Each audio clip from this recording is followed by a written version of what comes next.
Dalam seri ke-198 ini didukung oleh para pemain Hari Laksono sebagai Rakeh Pemintihan, Yuli Mulyana sebagai Ayu Wandira, Eli Ermawati sebagai Mesin, Kang Dahlan sebagai penghulu perkawinan, dan Asdi Suhastra, pembawa cerita. Selamat menikmati.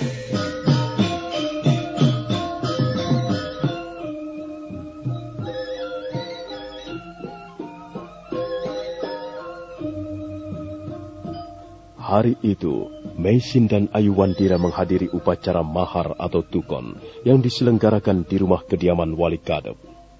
Malam harinya Mesin terkejut karena tiba-tiba Ayu Wandira menggebrak kudanya sekencang-kencangnya. Buru-buru dia menyuruh Rakeh Pemintihan menyusul anak gadisnya.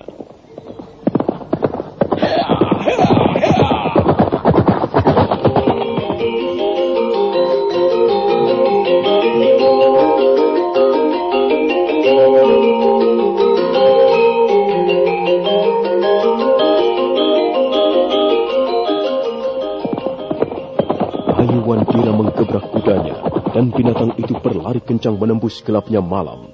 Suara kaki kuda yang menumbuk batu-batuan jalanan terdengar nyaring sampai kemana-mana. Ayu Wandira nampak sangat kesal, sedih dan murung. Dia semakin jauh meninggalkan desa Pasuruhan 1 dan dia mengarahkan kudanya ke desa Pongging.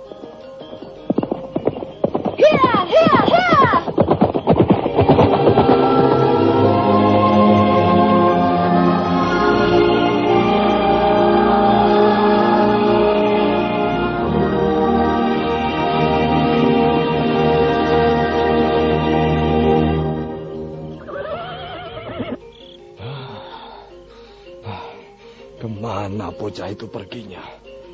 Dia berkuda seperti dikejar setan. Dia berlari kencang sekali. Aku sudah berusaha menyusulnya, tapi dia berlari kencang sekali. Sepertinya dia menuju desa Pongging.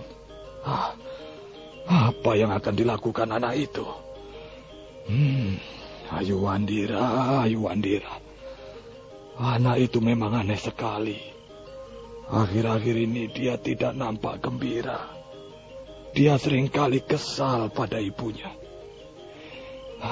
Tapi sebenarnya Nyai sendiri yang salah. Tidak seharusnya dia mengukui pendiriannya yang belum tentu benar. Sebenarnya kasihan Ayu Wandira. Kasihan bocah itu.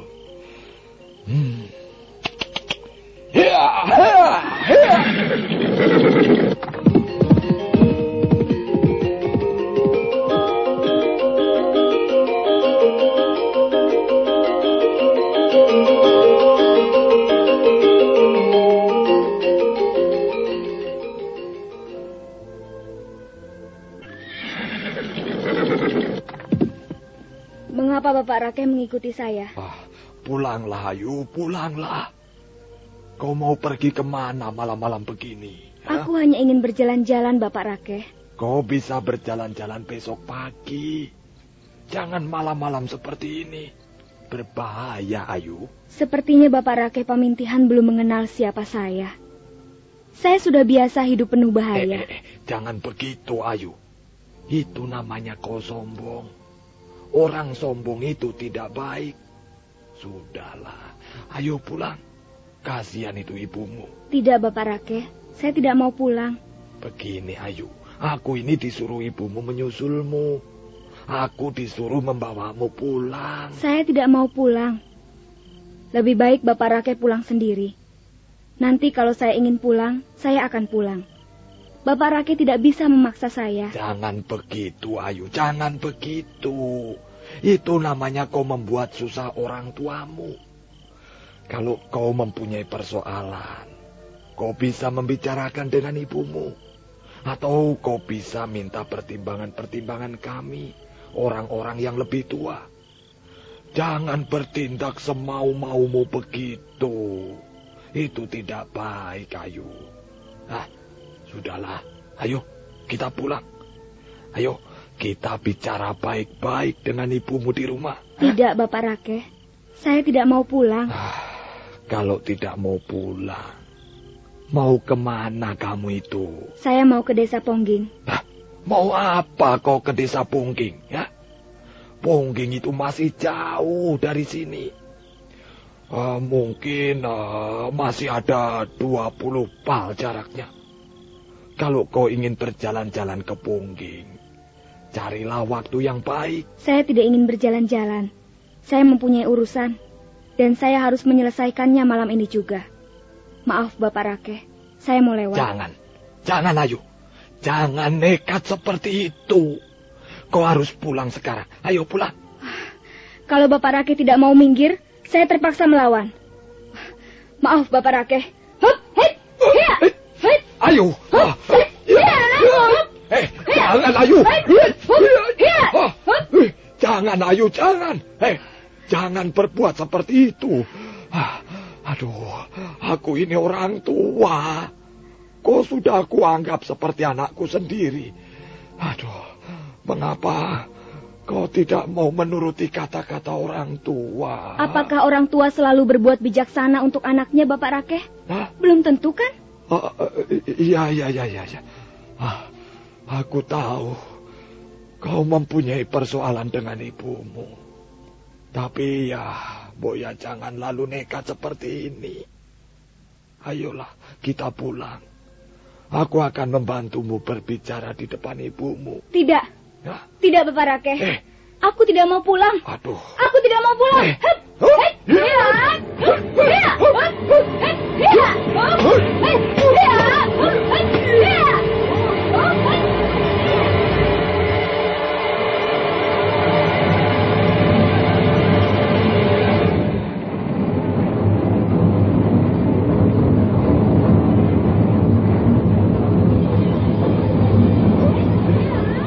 Ayuwandira seperti orang kalap. Dia segera menyerang Rakeh Pamintihan dengan gencar. Rakeh Pamintihan terpaksa melayaninya, sekalipun sebenarnya dia tidak sampai hati bertarung melawan gadis remaja itu. Setelah pertarungan menginjak jurus yang ke-7, nampak Ayuwandira mulai keteter. Rakeh Pamintihan terus mendesak dan menekan. Mendadak Ayuwandira membuang tubuhnya ke belakang. Kemudian secepat kilat dia menarik sebuah boneka kayu. Kemudian disusul sebuah selendang berwarna putih terselempang di bahunya. Aduh, ayo, jangan begitu. Aku tidak bermaksud buruk kepadamu. Aku hanya menjalankan perintah ibumu. Kau harus segera aku bawa kembali ke Pasuruan 1. Bukankah sudah saya katakan bahwa saya tidak akan pulang bersama Bapak Rakeh? Silahkan Bapak Rakeh pulang lebih dulu. Nanti saya akan menyusul setelah urusan saya selesai. Urusan apa? Kau ini macam-macam saja. Kau mempunyai urusan apa? Mau pergi ke desa Pongging itu? Saya tidak dapat mengatakannya kepada Bapak Rakeh. Dan Bapak Rakeh tidak bisa memaksa saya. Jadi, kau tidak mau ku bawa pulang ini? Maaf Bapak Rakeh. Saya tidak akan pulang bersama Bapak. Kalau begitu baiklah. Aku terpaksa menangkapmu, Ayu. Kau akan kutangkap dan kubawa pulang ke Pasuruan 1. Silakan Bapak Rakeh. Hati-hati kau, Ayu.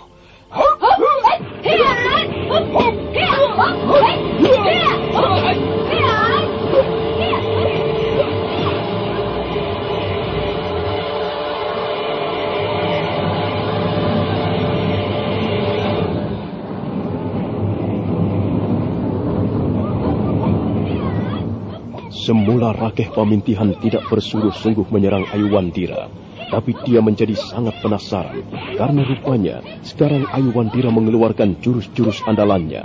Itulah jurus emban gendong momongan yang pernah diajarkan Nini Raka Runting beberapa waktu yang silam. Gerakan Ayuwandira nampak seperti seorang ibu sedang menggendong anaknya, membelai rambut anaknya penuh kasih sayang.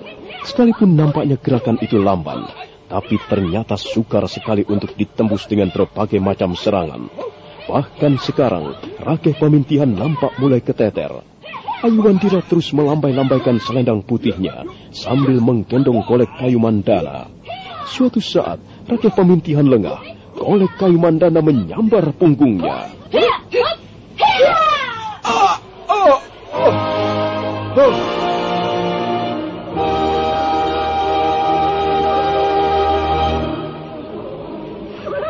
Maaf, Bapak Rakeh.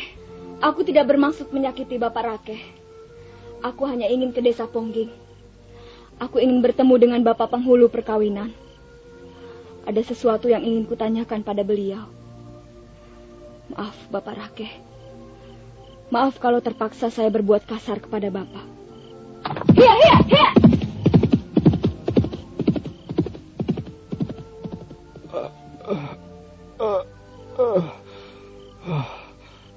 Ayu. Bocah itu rupanya mempunyai simpanan ilmu yang tinggi. Aduh, dia telah menotok punggungku dengan sebuah golek kayu. Aduh. Baiklah, aku terpaksa tidak menyusul anak itu. Biarlah aku melaporkannya kepada Nyai Paricara. Rakeh Pamintihan berdiri dengan sempoyongan. Kemudian dia melangkah ke arah kudanya. Dengan susah payah, dia naik ke atas punggung kuda sambil mengurut-urut punggungnya sendiri yang masih terasa nyeri. Aduh, punggungku. Maklumlah, aku ini bukan pendekar.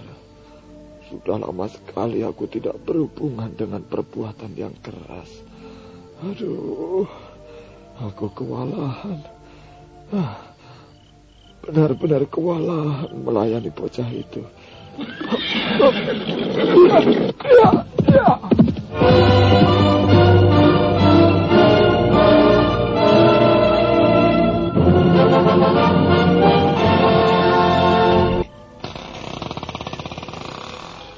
Aduh. Ada apa, Bapak Rakeh? Ayu. Aduh, anakmu Nyai Ayu. Dia tidak mau kuajak pulang. Dia malah memberikan perlawanan pada saat aku akan menangkapnya. Dan kami terpaksa bertarung. Tapi, aduh, anakmu itu memang hebat. Aku tidak bisa menandingi jurus-jurusnya, Nyai. Aduh. Ada apa dengan punggungmu, Bapak Rakeh? Apakah dia melukaimu? Dia menotok punggungku dengan sebuah golek kayu, Nyai. Aduh. Rasanya, nyeri sekali. Anakmu itu ternyata hebat sekali. Dia pantas menjadi pendekar. Aduh. Anak tidak tahu aturan. Mengapa dia sampai hati menyakitimu? Jangan salahkan dia, Nyai. Mungkin aku yang salah.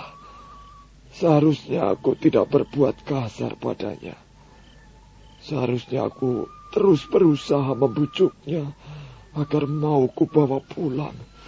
Tapi, aduh. Bapak Rakeh, mungkin aku perlu mengobati punggungmu. Ayo masuklah. Aku akan membuatkan ramuan daun-daunan untuk param. Tidak usah, Nyai. Kukira lukaku tidak berat. Sebentar lagi juga akan sembuh sendiri. Lebih baik Nyai segera menyusul Ayu. Kasihan dia. Saya takut dia mengalami apa-apa di jalan. Dia pergi kemana, Bapak Rakeh? Katanya dia mau pergi ke desa Pongging. Desa Pongging? Iya. Mau apa dia ke Pongging? Macam-macam saja. Anak itu semakin susah diatur. Bapak Rakeh, aku harus menyusul anak itu. Kau tunggu di rumah sebentar. Iya, baik, Nyai. Biarlah aku tunggu di rumah. Cepat susul anakmu. Dia sepertinya sedang mengalami suatu tekanan batin yang berat. Meisin buru-buru melompat ke kandang kuda. Dan sebentar kemudian, dia sudah duduk di atas punggung kuda berwarna coklat tua.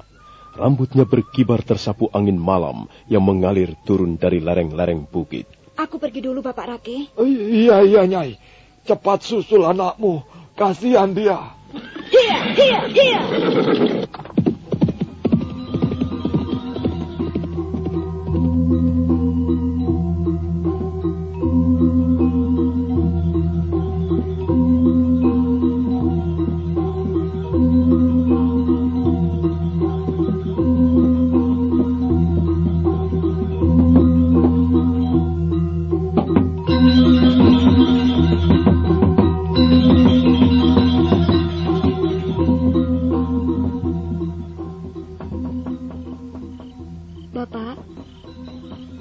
Bapak penghulu perkawinan. Tolong bukakan pintunya, Pak.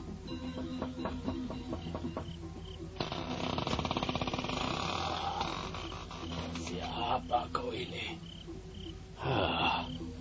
Ada apa malam-malam datang ke rumahku? Apakah ada sesuatu yang tidak beres? Saya mempunyai persoalan yang berat, Bapak penghulu perkawinan. Saya mohon bantuan Bapak. Oh, ayolah masuk. Ayo kita bicara di dalam. Ayo anak manis, silakan duduk. Ini ada persoalan apa? Ada yang ingin saya tanyakan kepada Bapak penghulu perkawinan. Soal apa? Soal perkawinan. Siapa yang mau kawin? Kamu ya? Pasti kamu mempunyai persoalan dengan calon suamimu. Apakah dia membatalkan tukon atau mahar? Sudahlah. Itu sudah biasa terjadi. Kalau memang dia membatalkan tukon, ya kau bisa mencari gantinya dengan laki-laki yang lain. Laki-laki bukan hanya satu orang, bukan? Kau bisa memilih gantinya sesuka hatimu. Tapi tentu saja dengan persetujuan orang tuamu. Bukan, Pak. Bukan soal itu. Saya tidak mempunyai persoalan apa-apa dengan mahar ataupun tukon. Loh? Itu bukan persoalan saya. Ini adalah persoalan orang tua saya. Apa maksudmu? Saya ingin menanyakan sesuatu kepada Bapak penghulu perkawinan. Apakah setiap wanita boleh melahirkan bayinya tanpa harus melewati tata upacara perkawinan? Aneh sekali pertanyaanmu itu. Tentu saja hal itu tidak boleh terjadi. Coba kau dengar baik-baik. Tapi tunggu dulu. Siapa yang kau ceritakan ini, Apakah orang tuamu sendiri? Iya, Pak. Hal ini mengenai orang tua saya sendiri. Jadi mengenai bapak dan ibumu sendiri? Iya. Jadi kedua orang tuamu belum pernah melaksanakan tata upacara perkawinan sebagaimana adat yang berlaku di negeri ini, begitu? Begitulah, Pak. Begitulah nasib saya ini. Nasib seorang anak liar, anak jalanan. Saya mohon keterangan dari Bapak penghulu perkawinan mengenai persoalan ini. Saya bingung. Saya sedih. Hati saya seringkali kesal dan gelisah. Saya merasakan hidup tidak seperti anak-anak yang lain. Dapatkah Bapak membantu saya? Tolonglah saya, Pak. Berilah saya penjelasan. Jawablah pertanyaan-pertanyaan yang selalu mengganggu ketenangan hidup saya selama ini. Saya ingin hidup seperti anak-anak yang lain. Saya lahir ke muka bumi melalui gua garba seorang wanita. Ialah ibu saya, ibu kandung saya sendiri. Saya tidak lahir dari sebongkah batu. Bapak penghulu perkawinan, apakah yang telah dilakukan orang tua saya merupakan aib? Merupakan dosa besar yang tidak mungkin diampuni?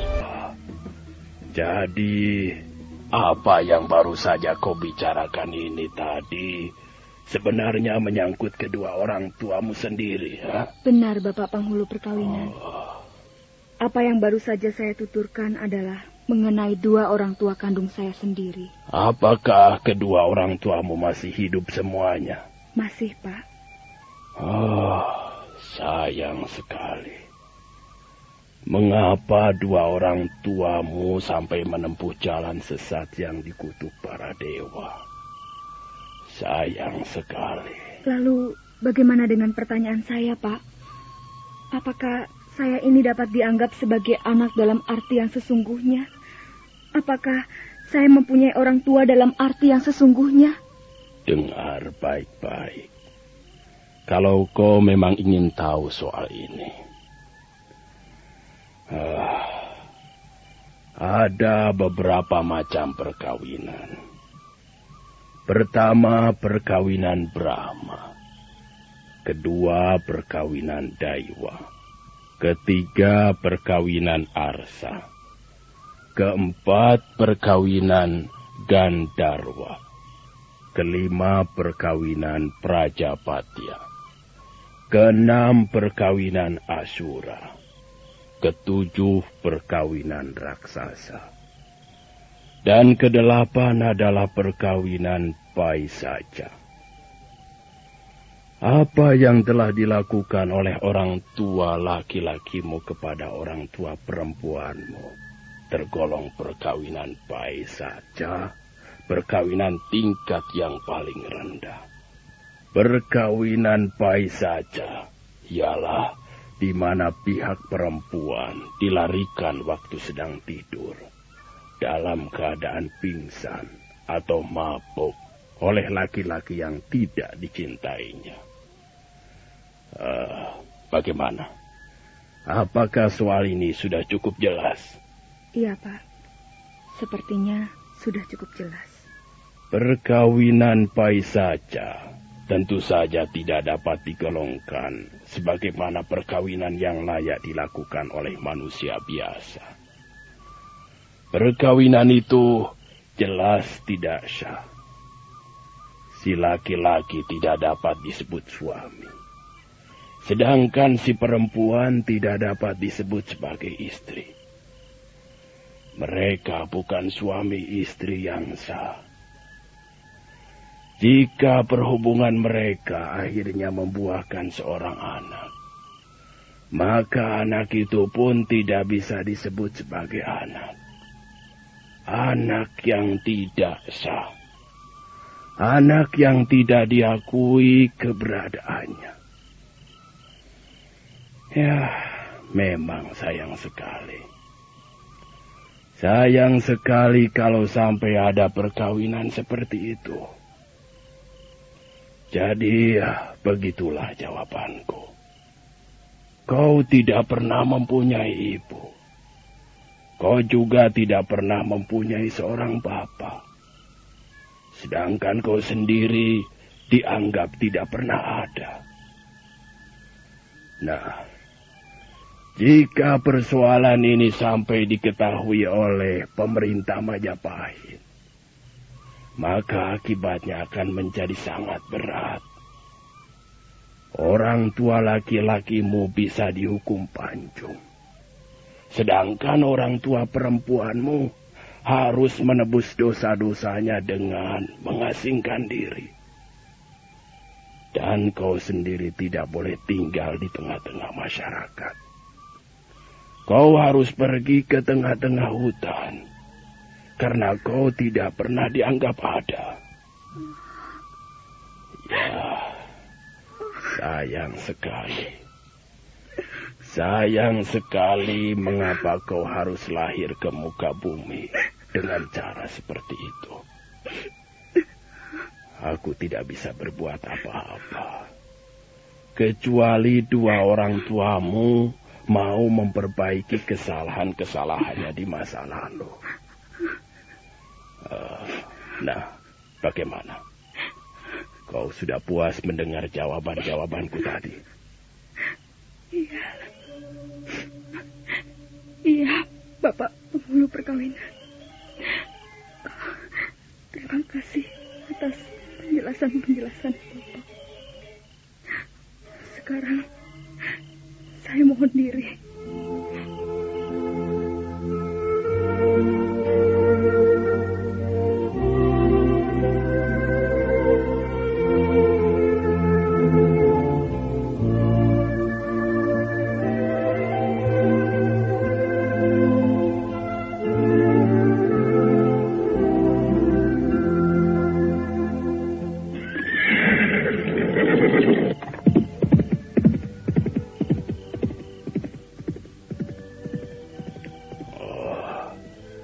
Siapa bocah perempuan itu? Macam-macam saja.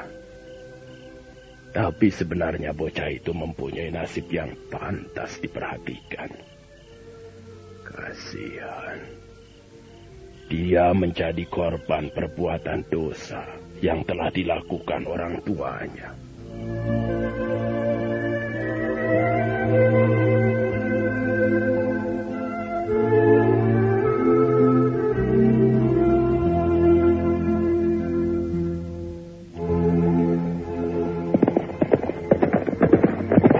Ayu Wandira kembali menggebrak kudanya, meninggalkan rumah Empu Caraka. Dia berkuda dengan kencang, dan binatang itu berlari terbang di atas jalanan berbatu, melintasi gelapnya malam. Ayu Wandira sedih sekali, hatinya hancur, pikirannya menjadi gelap, gelap bagaikan malam tanpa bintang.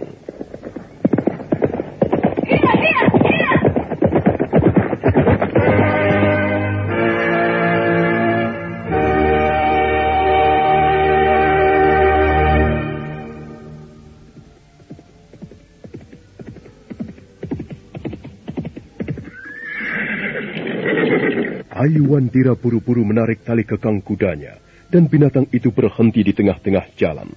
Ayu Wandira terkejut. Dia melihat ibunya segera melompat dari punggung kuda. Ibu, kau telah membuat susah hati orang tuamu, Ayu.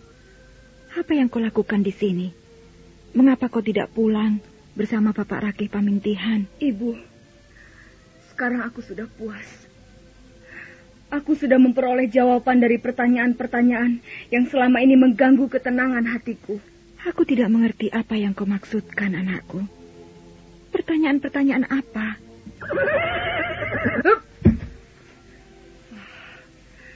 Benarkah kau ibuku? Benarkah aku mempunyai seorang ibu? Benarkah aku ini seorang anak? Benarkah aku mempunyai seorang ayah kandung? Semua itu sekarang sudah menjadi jelas. Aku sudah memperoleh jawaban-jawabannya. Pertanyaan-pertanyaan seperti itu sebenarnya tidak perlu ada. Jangan berkata begitu, Bu. Jangan lari menghindari kenyataan. Jelas pertanyaan-pertanyaan itu ada. Aku bisa gila kalau sampai tidak dapat memperoleh jawaban-jawabannya. Aku bisa gila. Ibu tidak percaya? Sudahlah, Ayu. Mari kita pulang. Mari kita bicara di rumah. Rasa-rasanya kita tidak perlu bicara lagi, Bu. Aku sudah tahu siapa diriku sekarang ini. Ternyata aku tidak pernah ada. Tidak ada seorang anak perempuan yang bernama Ayu Wandira. Ayu Wandira tidak pernah lahir ke muka bumi. Ayu Wandira tidak pernah hadir di mana-mana. Barangkali Ayu Wandira hanyalah sebuah dongeng. Dongeng tentang kesedihan. Dongeng tentang penderitaan. Ayu, apa yang kau bicarakan ini? Aku bicara tentang keberadaanku, Bu. Aku bicara tentang kehadiranku. Aneh sekali kata-katamu. Aku masih belum bisa mengerti. Karena mata ibu selalu silau. Silau oleh harga diri ibu yang berlebihan. Ibu. Benarkah kau ini ibuku? Benarkah Mesin ibuku? Aku tidak yakin sekarang. Aku tidak yakin Mesin ibu kandungku dan Arya Dwi Pangga ayah kandungku. Bagaimana aku bisa mempunyai orang tua sedangkan aku tidak pernah ada? Ya, sebenarnya aku tidak pernah ada. Ayu Wandira tidak pernah ada. Ayu, sudahlah. Jangan bicara macam-macam. Ayo kita pulang. Kalau ada yang ingin kau bicarakan dengan ibumu, kita bicara di rumah. Ayo cepat, naik ke atas kudamu, dan kita pulang bersama-sama. Tidak, Nona Mesin. Kalau kau mau pulang, pulanglah sendiri. Aku tidak mempunyai rumah. Ayo, lancang sekali kau. Maaf, kalau aku tidak berani lancang, aku tidak akan pernah tahu apa-apa.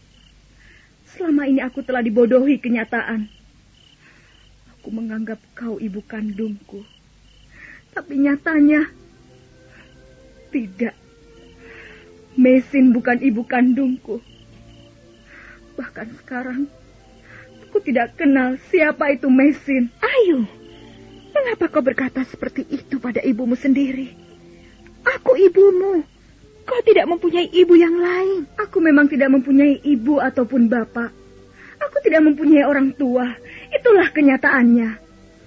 Aku tidak pernah dilahirkan ke muka bumi. Mestinya aku tetap tinggal di awang-awang. Bukan di sini rumahku. Bukan di dunia fana ini tempat tinggalku. Aku tidak pernah ada. Maaf, Nona Mesin. Aku terpaksa mengatakannya kepadamu. Kau boleh senang, boleh tidak. Kau boleh sakit hati kepadaku. Tapi aku harus berani berkata yang benar. Kau tahu apa tentang kebenaran, Ayu? Kau masih hijau. Kau belum genap berumur 17 tahun. Setidak-tidaknya, sekarang aku tahu tentang diriku sendiri. Selamat malam, Nona Mesin. Ayu, kau mau pergi kemana? Aku tidak pernah pergi kemana-mana. Aku tidak mempunyai asal-usul, karena aku tidak pernah ada. Semua orang telah menipuku, termasuk kau, Nona Mesin. Kau hanya mengaku-ngaku. Kau mengaku sebagai ibu kandungku. Tapi buktinya... Ayu, siapa yang mengajari kau berkata-kata seperti itu? Setan dari mana yang telah bercokol di kepalamu? Setan itu datang dari tempat yang gelap, Nona Mesin. Dan setan itu telah menodai kesucianmu. Kurang ajar! Anak tidak tahu adat, tidak tahu tata krama. Berani sekali kau menghina ibumu sendiri, merendahkan orang tuamu sendiri. 9 bulan kau tinggal di perutku, dan aku mempertaruhkan nyawa untuk melahirkanmu ke muka bumi. Dan sekarang seperti ini balasanmu. Jangan bicara soal adat, Nona Mesin. Kau pun tidak tahu adat. Kau dan Arya Dwi Pangga sama saja.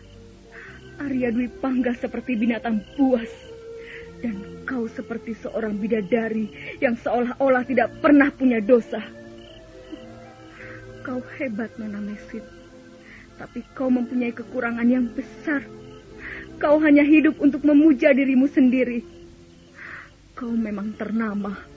Kau seorang tabib yang terkenal sampai ke pelosok-pelosok yang jauh. Tapi sebenarnya kau adalah seorang pembohong besar. Kau telah membohongi aku. Dan kau telah membohongi hidupmu sendiri. Ayu, kau mau pulang atau tidak? Pulang. Pulang kemana, Nona Mesin? Ke rumahmu? Tidak. Terima kasih kalau kau tidak mau pulang. Aku akan menyeretmu. Ayo pulang. Pulang, ayo. Jangan memaksaku, Nona Mesin. Sebab aku pasti melawan.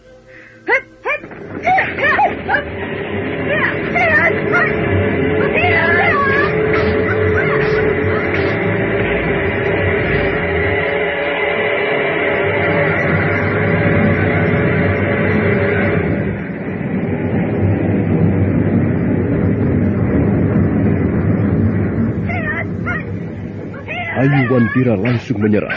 Mesin berkelit menghindar ke samping. Ayu Wandira terpaksa menerjang ruangan kosong. Gadis itu segera membalikkan tubuhnya dan kembali menyerang dengan gencar. Segera terjadi pertarungan sengit jurus demi jurus. Tiba-tiba Ayu Wandira melompat ke samping sambil mengeluarkan kolek kayu mandana. Dan selanjutnya dia bertarung dengan menggunakan jurus-jurus emban kendong momongan.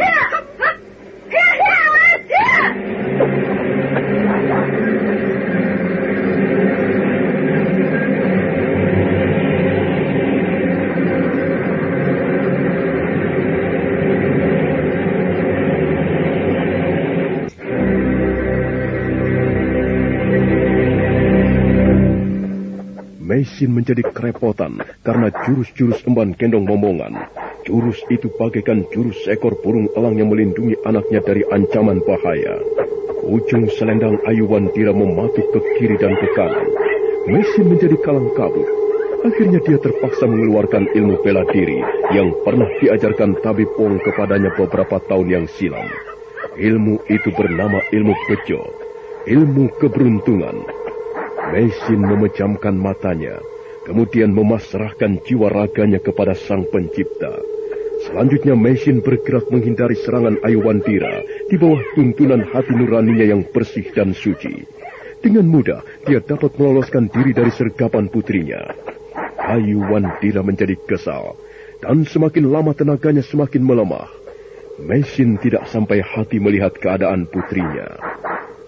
Sudahlah, hentikanlah semua ini.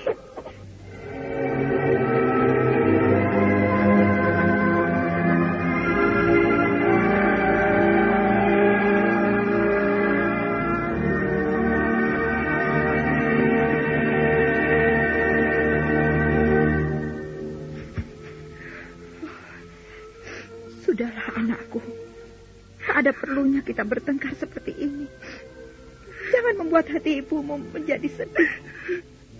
Kau tahu, Ayu, kaulah anakku satu-satunya.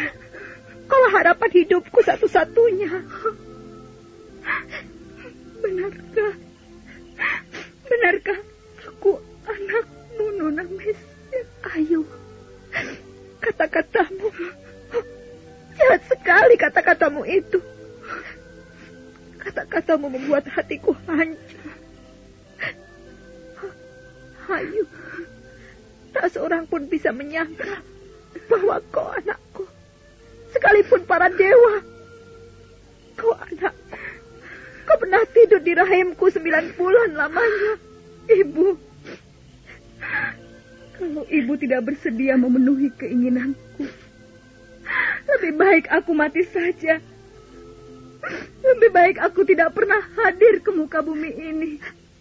Tidak ada gunanya. Aku hanya hidup seperti dalam bayang-bayang. Orang tidak akan pernah mau mengakui keberadaanku. Masyarakat juga tidak. Untuk apa hidup dalam keadaan seperti ini? Bunuhlah saja aku, Bu. Bunuhlah Ayu Wandira. Tidak ada gunanya aku hidup. Ayu, anakku, kau tidak pantas berkata-kata seperti itu kepada ibumu. Aku telah melahirkanmu dengan menyambung nyawa. Dan sekarang kau ingin aku membunuhmu. Bagaimana mungkin aku bisa membunuh kebahagiaanku sendiri? Sudahlah, Ayu. Tak baik bicara di tempat seperti ini. Mari kita pulang. Mari kita bicara secara baik-baik di rumah. Aku akan berusaha untuk memahami keinginanmu. Tapi aku belum berani berjanji. Ibu.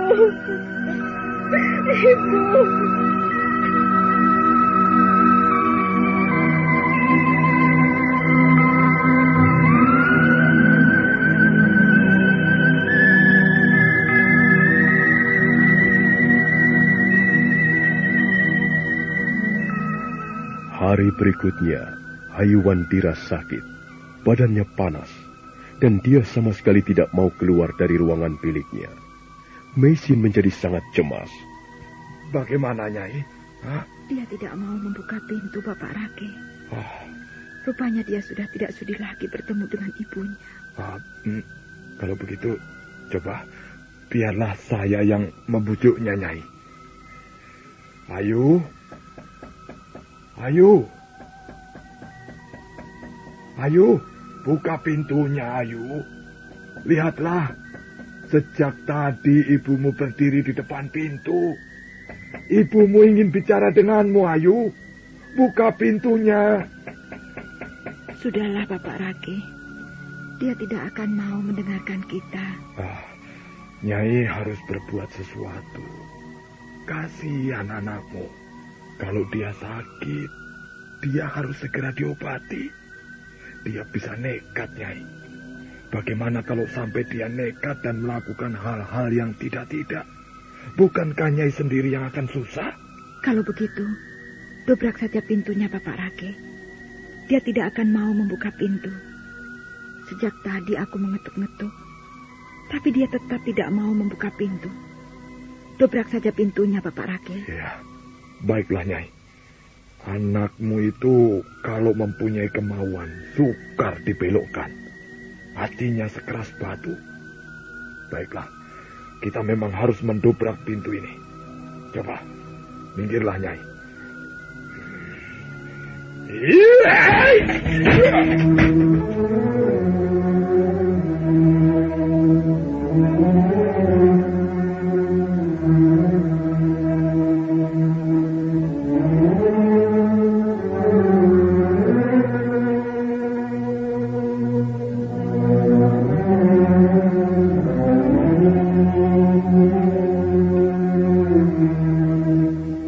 Dengan sekuat tenaga, Rakeh Pamintihan mendobrak pintu ruangan bilik Ayu Wandira. Mesin terkejut, demikian pula Rakeh Pamintihan. Nah, Bagaimanakah kisah selanjutnya? Saudara pendengar, silakan menunggu seri berikutnya. Sampai jumpa.